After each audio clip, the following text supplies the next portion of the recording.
Hello मेरे प्यारे दोस्तों, तो हमेशा की तरह आज फिर एक न्यू वीडियो में स्वागत है। आई होप कि इंस्पिरेशनल और मोटिवेशनल वीडियो आपको कुछ सीख दे। तो चलिए कहानी सुनना शुरू करते हैं। एक लड़के ने अपने पिता से कहा, पापा मुझे एक मोबाइल चाहिए। पिता ने कहा, बेटा अभी कुछ वक्त रुक जाओ, फिर तुम्हें नया मोबाइल दिला दूंगा। बेटे ने कहा, आपके पास मेरे लिए कभी पैसे नहीं होते। मेरे सब दोस्त बड़े अच्छे से रहते हैं, किसी के पास कोई चीज़ की कमी नहीं है, केवल मेरे ही पास हर चीज़ की कमी है। पापा बच्चे पैदा करना बेहद आसान है, लेकिन उन्हें पालना बेहद मुश्किल है। जब आप मेरी ज़रूरत पूरी तक नहीं कर सकते तो मैं क्या मतलब मेरा इस घर में रुकने का। मैं यह घर छोड़कर जा रहा हूँ। माता और पिता ने बेटे को रोकने की और समझाने की काफ़ी कोशिश की, लेकिन वो नहीं रुका। गुस्से में उसने अपना बैग पैक किया और घर से निकल पड़ा। लेकिन घर से निकलते वक्त गलती से उसने अपने पिता की डायरी बैग में ले ली। पिता की आदत थी कि वो हमेशा एक डायरी रखा करते थे, जिसमें वो जो भी बात होते हैं वो उसे लिखा करते थे। उनकी डायरी छूने की परमिशन किसी को भी नहीं थी। लड़का घर से काफ़ी दूर आ चुका था और वो थक हार कर आगे बैठ गया। जब उसने वो डायरी देखी तो उसने सोचा, आखिर मिल गया खजाना।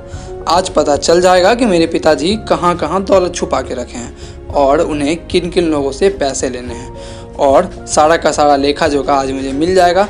बेटे को लगा कि इस डायरी में पिताजी के ढेर सारे लेन देन का हिसाब होगा। जैसे ही लड़के ने उस डायरी को पढ़ना शुरू किया, उसकी आंखें नम हो गई, उसकी आंखों में आंसू आ गए। डायरी के शुरुआती पन्नों में बेटे को जो बाइक दिलाई गई थी उसकी हिसाब लिखी थी, जिसकी EMI पिताजी अब तक चुका रहे थे। दूसरों पन्ने में उसके कॉलेज की फीस और एडमिशन का कर्ज लिखा था कि इन लोगों को इतने पैसे वापस देने हैं। और सबसे आखिरी पन्ने पर जो लिखा था, बेटे को अब मोबाइल दिलाना है, उनके लिए मुझे कौन कौन से कर्ज दे सकते हैं, उन सभी लोगों के नाम लिखे हुए थे। बेटे ने जैसे ही ये सब पढ़ा वो पागलों की तरह रोने लगा और रोते रोते दौड़ता हुआ भागता घर चला गया। जैसे उसने घर में आके देखा तो कोने में दोनों माता और पिता बैठ कर के रो रहे थे।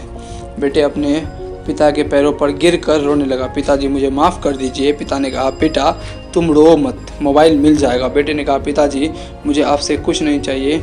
मुझे पता चल चुका है कि आप इस डायरीज में हम लोगों को कुछ पढ़ने क्यों नहीं दिया करते थे। अब मैं आपसे कोई काम नहीं करवाऊँगा और किसी काम को करने नहीं दूँगा। मैं मेहनत करके सब ठीक करूँगा।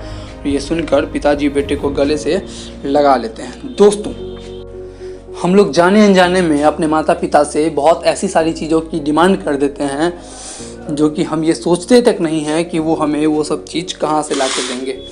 क्योंकि माता पिता का तो काम ही है हमारी डिमांड को पूरा करना, और वो ला के देते हैं, हम लोग को ऐसा लगता है।